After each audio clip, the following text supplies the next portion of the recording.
We all know people learn in different ways by reading or watching, listening or doing tasks, making it hard to develop a textbook or activity which works for everyone. Well, now Canterbury researchers seem to have managed to do just that. We sent Holly Curran to find out more. They call it augmented reality.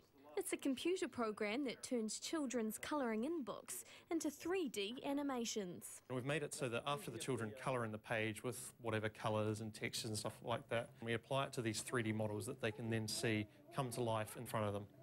And this is how it works. So you see here I've got a picture of Donald Duck which has been coloured in. If I hold it in front of it, you'll see he comes snaking out of the page and then he'll be... He comes to life. Yep, and you can move it around, you can see it from all different angles. It's like a pop-up book, but we can throw in animations and all that sort of stuff as well. But the technology wasn't just set up to be the ultimate colouring in book. They wanted to develop a tool to improve children's reading too. We wanted to know how can we take this already existing experience and we can make it even more engaging and more exciting for them in the hopes that they'll retain a bit more information. And they've tested it out. You see the page pops up, so now it's like a pop-up book. With 50 8- and 9-year-olds. Oh, awesome. These Thorington Primary School students have been using the technology to learn about the flora and fauna of New Zealand. It looks really cool, Brigham. The reason why they say it works is simple. The children are more likely to be interested in the material if it's presented in a way which is interesting to them rather than just words on a page. They've done some tests where they compared good readers with below average readers. Now, when they read a normal text, of course, the good readers came out on top, remembering the most information, whereas when they used these, both reading levels were on par.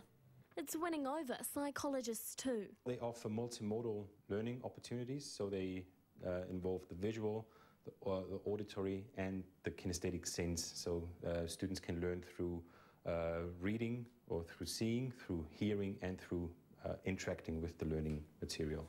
Children are simply just more involved. With a colouring book, for example, they actively have to colour the page. They have to think about, okay, well, if it's a kiwi, so what's the colour of the plumage of the kiwi? So they have to colour the kiwi accordingly. With more research, developers believe the virtual pop-up book has the potential to be rolled out through all New Zealand schools, helping in a range of subjects. We even wonder how we can use it for things like teaching te reo, so perhaps encouraging children to colour in certain objects on certain colours based on the Māori words for these. And they're thinking about the business potential too. We're also exploring whether it's a commercialisable technology, so something we can, put on the App Store so people can download themselves. The hope is it'll be coming to your smartphone soon. It's really suitable for these sorts of applications. We're hoping we might have the first version of that ready end of this year. The plan is to turn their bright idea into a fun learning tool that will benefit young readers for generations to come.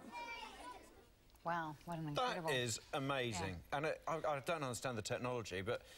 I don't think you need to. I think you just need to engage with it, don't you? But to think, so when you leave, next year we could just have photos of potential co-hosts and put that camera on them and they could be sitting here. Yeah, perfect solution. Sorted. Choose a new one every day. News and your feedback are coming up next.